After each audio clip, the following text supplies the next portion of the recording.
कम अज़ कम दिल में नदामत हो, दिल में शर्मिंदगी हो, गुनाह का एहसास हो कि मुझसे गुनाह हो गया है। हज़रत सालबा रज़ी अल्लाह ताला अन्हु 16 साल का बच्चा मेरे आका सल्लल्लाहु अलैहि वसल्लम से मोहब्बत करता है। 16 साल की उम्र में नबी करीम सल्लल्लाहु अलैहि वसल्लम से इश्क किया, हुजूर से प्यार किया। मफ़हूमन हदीस पेश कर रहा हूँ, हुजूर का खादिम है, हुजूर की खिदमत करता है और हुजूर अकरम सल्लल्लाहु अलैहि वसल्लम जिस काम पर भेजते वो काम करने के लिए जाता। किसी सहाबी के लिए पैगाम देना होता, सालबा को हुजूर भेजते। किसी गैर मुस्लिम तक पैगाम पहुंचाना होता, हुजूर सालबा को भेजते। किसी चीज़ को ख़रीदना होता, हुजूर अकरम सल्लल्लाहु अलैहि वसल्लम सालबा को भेजते। सालबा हुजूर अकरम सल्लल्लाहु अलैहि वसल्लम के हुक्म पर अमल करते। लेकिन एक दिन मेरे आका सल्लल्लाहु अलैहि वसल्लम ने हज़रत सालबा, वो 16 ईयर ओल्ड हज़रत सालबा मेरे आका सल्लल्लाहु अलैहि वसल्लम किसी काम पर भेजते हैं।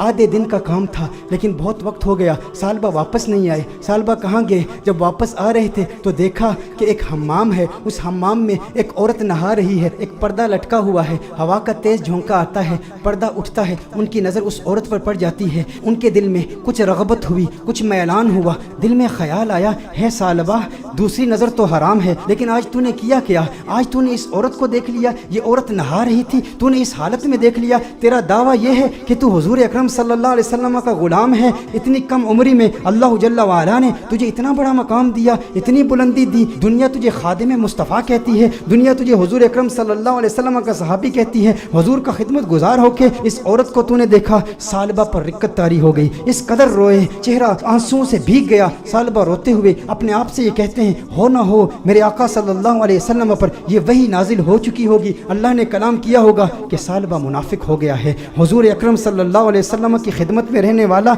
और इस तरह इस औरत को देख लिया, अल्लाह जल्ला व अला की वही आ चुकी होगी, किस मुंह से हुजूर की बारगाह में जाऊंगा? है सालबा अब तू इस बात का हकदार नहीं कि तू हुजूर की बारगाह में जाए। उस 16 साल के बच्चे के जहनी ख्यालात और उसके जहनी इर्तिका को ज़रा चश्मे तसव्वुर से देखें, तख़य्युल बांधें कि उसको अल्लाह जल्ला व अला ने कितनी फिरासत दी, किस कदर नदामत, शर्मिंदगी, शर्मसारी की कैफियत उसके दिल में पैदा हुई। ये शर्मसारी की कैफियत कि हमारे दिल में भी है, हम इंसान हैं, गुनाह इंसान से हो जाता है, लेकिन गुनाह के बाद हमारा रिएक्शन क्या होता है? हम क्या ढीठ हो जाते हैं? एक गुनाह हो तो उसके बाद 10-10 गुनाह करते हैं। घर में तन्हाई में पोर्नोग्राफी देखने वाले भी इस बात पर गौर करें, औरतों से बातें करने वाले भी इस बात पर गौर करें कि जिसके दिल में डर हो, जिसके दिल में खौफ हो, जिसे हुजूर का कुर्ब मिला हो, उसके दिल की कैफियत कैसे बदलती हैं। सालबा रज़ी अल्लाह ताला अन्हु रो रहे हैं, उन पर रिक्कत तारी है, हुजूर की बारगाह में हाजिर नहीं होते। सालबा कहाँ जाते हैं? पहाड़ पर जाके इबादत करते हैं, अल्लाह को याद करते हैं, रोते हैं। अब नबी करीम सल्लल्लाहु अलैहि वसल्लम ने नमाज पढ़ाई, सलाम फेरने के बाद अपने सहाबा से हुजूर ने खिताब किया, है सहाबा सालबा कहाँ है? एक काम पर भेजा था। सहाबा अर्ज करते हैं, या रसूल अल्लाह सल्लल्लाहु अलैहि वसल्लम सालबा तो आधे दिन का काम था, अभी तक वापस आए नहीं, अभी वापस पहुँचे नहीं। नबी करीम सल्लल्लाहु अलैहि वसल्लम ने इरशाद फरमाया, तुम जाओ सालबा को तलाश करो। एक हफ्ता गुजर गया, सालबा नहीं मिल रहे, लोग सालबा रज़ी अल्लाह ताला अन्हु को तलाश कर रहे हैं। दूसरा हफ्ता गुजर गया, तीसरा हफ्ता गुजर गया। मेरे आका सल्लल्लाहु अलैहि वसल्लम ने हज़रत फारूक आज़म रज़ी अल्लाह ताला अन्हु और हज़रत सलमान फारसी रज़ी अल्लाह ताला अन्हु जैसे जलीलुल क़द्र सहाबा का इंतखाब किया, कहा तुम जाओ उसे तलाश करो। मेरे आका सल्लल्लाहु अलैहि वसल्लम ने इन सहाबाए किराम अलैहिम रिदवान को भेजा। अब ये सहाबा तलाश कर रहे हैं, 40 दिन हो गए, गलियों में तलाश कर रहे हैं, बाज़ारों में तलाश कर रहे हैं, देहातों में तलाश कर रहे हैं। आखिर वो वक्त आया कि जब वो शहर के मज़ाफ़ात तक पहुँच गए, वहाँ पर बुलंद पहाड़ थे। चरवाहों को देखा, उनसे पूछा, कहा इतना कद है, इतनी उम्र है, रंगत ऐसी है, नकूश ऐसे हैं, क्या इस बच्चे को तुमने देखा है? ये बच्चा 40 दिन से गायब है, हमें नहीं मिल रहा। उन्होंने कहा, क्या तुम उस रोने वाले बच्चे का जिक्र करते हो, वो जो रोता बहुत है? कहा क्या मतलब? कहा उस रोने वाले बच्चे का जिक्र करते हो जिस पर हमेशा रिक्कत तारी रहती है? कहा क्या मतलब, कौन सा रोने वाला बच्चा? कहा जो तुमने उसकी डिस्क्रिप्शन बयान की है ना, जब हम रात को सोते हैं ना तो उन बुलंद पहाड़ों से एक बच्चे की रोने की आवाज़ें आती हैं, उसकी दर्द भरी आवाज़ हमारे सीने तक पहुंचती है, वो रोता है और रो रो के अल्लाह को पुकारता है, वो माफिया मांगता है, हमें पता नहीं उससे हुआ क्या है। कहा वो आपके पास कब आता है? कहा हम चरवाहे हैं, बकरियां चराते हैं, कभी कभी आ जाता है, बकरियों का दूध पीता है और चला जाता है। फारूक आजम ने फरमाया कब आएगा? कहा ये उसके आने का वक्त है, अभी आ ही रहा होगा। फारूक आजम रज़ी अल्लाह ताला अन्हु, सलमान फारसी रज़ी अल्लाह ताला अन्हु अलहदा होकर छुप जाते हैं कि कहीं सालबा ही ना हो। देखते हैं कि सालबा आ रहा है, सालबा आ रहा है तो रो रहा है, दूध पीता है प्याले में, लेकिन प्याले में दूध के साथ उसके आंसू भी गिर रहे हैं। फारूक आजम रज़ी अल्लाह ताला अन्हु फौरन बाहर आते हैं, सलमान फारसी फौरन बाहर आते हैं, ओ सालबा तुझे क्या हुआ है? सालबा तेरा चेहरा बदल गया, इस कदर नहीफ हो गया, इस कदर कमजोर हो गया। सालबा ने फारूक आजम को देखा, कहा नहीं नहीं मेरे करीब नहीं आना, सालबा मुनाफिक हो गया है, वही आ गई ہے, اللہ نے فرما دیا ہے. کہا کاہے کی باتیں کرتا ہے, کیسی باتیں کرتا ہے. کہا نہیں نہیں, میں اس لائق نہیں کہ تم میرے قریب ہو جاؤ, میں جانتا ہوں حضور تک پیغام آ گیا ہے, میں ڈرتا ہوں. کہا ثعلبہ ہمارے ساتھ ہو. فاروق اعظم نے فرمایا ہمیں حضور کا حکم ہے. ثعلبہ نے بھاگنے کی کوشش کی. کہا کس منہ سے آقا کی بارگاہ میں جاؤں, اس چہرہ بددعا کو بھی دیکھتا ہوں اور ان حسیناؤں کو بھی دیکھتا ہوں. کہا ثعلبہ آقا کا حکم ہے. فاروق اعظم نے فوراً ثعلبہ کو پکڑا, حضور کی بارگاہ میں پیش کرتے ہیں. ثعلبہ کمرے میں جاتے ہیں, اس قدر بیمار ہیں, اس قدر کمزور ہو گئے ہیں, ایک صحت مند بچہ اس قدر کمزور ہو گیا رو رو کے. ثعلبہ رضی اللہ تعالیٰ عنہ 40 دن مسلسل پہاڑوں میں روتے رہے. اب کمزوری کی وجہ سے بیٹھ بھی نہیں سکتے, بستر پر لیٹ جاتے ہیں. اور پھر اس کے بعد میرے آقا صلی اللہ علیہ وسلم کمرے میں تشریف لاتے ہیں.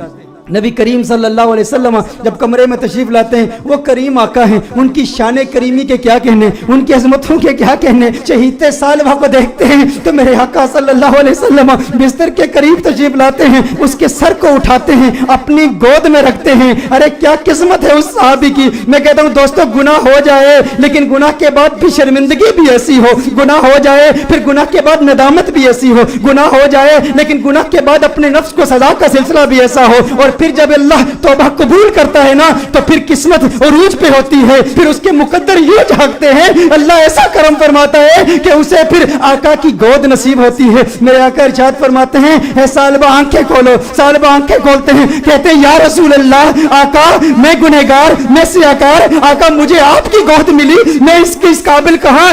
آقا مجھے پتا ہے وہی آ گئی ہے, مجھے پتا ہے آیت آ گئی ہے, آپ کو بتا دیا گیا ہے کہ ثعلبہ منافق ہو گیا. یا رسول اللہ صلی اللہ علیہ وسلم میں اس قابل نہیں کہ آپ کی گود میں لیٹوں. ثعلبہ کہتے ہیں یا رسول اللہ صلی اللہ علیہ وسلم میں نے ایک عورت کو یوں دیکھ لیا. میرے آقا نے ارشاد فرمایا تو پھر تو توبہ کر لے. ثعلبہ کہتے ہیں مجھے ڈر ہے اس بات کا کہ جہنم کے نچلے درجے میں مجھے پھینکا جائے گا, مجھے جلایا جائے گا. حضور نے ارشاد فرمایا مومن ڈرتا بھی تو ہے لیکن مومن کی ایک اور کیفیت بھی ہے, وہ امید کی کیفیت ہے. کہا اللہ سے امید کیا رکھتا ہے. کہا امید تو یہ ہے کہ میرے اللہ مجھے معاف کر دے گا. حضور نے ارشاد فرمایا پھر اللہ سے جو تو زن رکھتا ہے اللہ کو اپنے زن کے مطابق پائے گا, یہ امید رکھ کہ میرا اللہ تجھے معاف کر دے گا. حضور اکرم صلی اللہ علیہ وسلم نے دستے دعا بلند کیے, ثعلبہ کو دعائیں دی. جب ثعلبہ خوش ہو گئے کہ مجھے آقا کی دعائیں ملی اور میرے منافق ہونے کے حوالے سے کوئی آیت نازل نہیں ہوئی, تو اس وقت ثعلبہ حضور سے عرض کرتے ہیں یا رسول اللہ صلی اللہ علیہ وسلم یوں محسوس کر رہا ہوں جیسے میرے جسم میں ہزاروں کیڑے رینگ رہے ہیں, اس قدر درد محسوس کر رہا ہوں. میرے آقا رونے لگے. یا رسول اللہ صلی اللہ علیہ وسلم آقا کیوں گریہ فرما رہے ہیں, آقا کیوں رو رہے ہیں. میرے آقا نے ارشاد فرمایا اے ثعلبہ تیری موت کا وقت آ گیا ہے, ملک الموت آ رہے ہیں, تیرے جانے کا وقت آ گیا ہے. ثعلبہ نے دیکھا ارے مقدر والا ہے وہ جس کی موت آقا کی گود میں ہو. کاش یوں موت آئے میرے ہم نشی نزاکا اور ہو جائے منظر ہنسی. کاش یوں موت آئے میرے ہم نشی نزاکا اور ہو جائے منظر ہنسی. وہ ادھر اپنی زلفیں سوارا کرے اور ادھر دم ہمارا نکلتا رہے. ارے کیسا قسمت والا ہے. آقا کی گود میں ثعلبہ کی موت واقع ہو گئی, ثعلبہ کی روح قفس انصری سے پرواز کر گئی. میرے دوستو یہی پیغام ہے, اگر چاہتے ہو آقا کا کرم ملے تو آج میلاد کی محفل کا یہ پیغام لے جاؤ کہ غم کا ایک سبب گناہ بھی ہے. اگر تم گناہوں سے توبہ کرو گے ڈپریشن ختم ہو جائے گی, حضور کا پیار ملے گا, حضور کی محبت ملے گی, حضور کا عشق ملے گا. والدین کو وقت دو, اپنے بچوں کو وقت دو, نمازوں میں استقامت حاصل کرو, گناہ جو کیے ان سے توبہ کرو, جو نمازیں قضا کی ہیں, جو روزے قضا کیے ہیں ان کی قضا عمری کرو, حسن اخلاق سے پیش آؤ. جو رشتہ دار ناراض ہیں صلہ رحمی کے جذبے کے ساتھ ان سے ملاقات کرو, وہ پوچھے کیا ہو گیا ہے, میرے گھر میں آج کیوں آیا ہے, کبھی نہیں آیا. کہا تجھے نہیں پتا کل کنز الہدیٰ میں محفل میلاد ہوئی تھی, آقا کا میلاد ہوا ہے اس لیے آیا ہوں. ارے جس سے مل رہا ہے ویسے تو تیرے چہرے پر 12 بجے ہوتے ہیں, آج مسکرا کیوں رہا ہے, کیوں مسکرا رہا ہوں. کل حضور کی میلاد کی محفل تھی, میلاد ہوئی ہے, میلاد نے مسکرانا سکھا دیا, میلاد نے زندگی گزارنا سکھا دیا, میلاد نے گناہ سے توبہ کرنا سکھا دیا, میلاد نے ڈپریشن سے بچنا سکھا دیا. میرے دوستو آؤ آج دل میں یہ پختہ ارادہ کرو ہم گناہوں سے بچیں گے.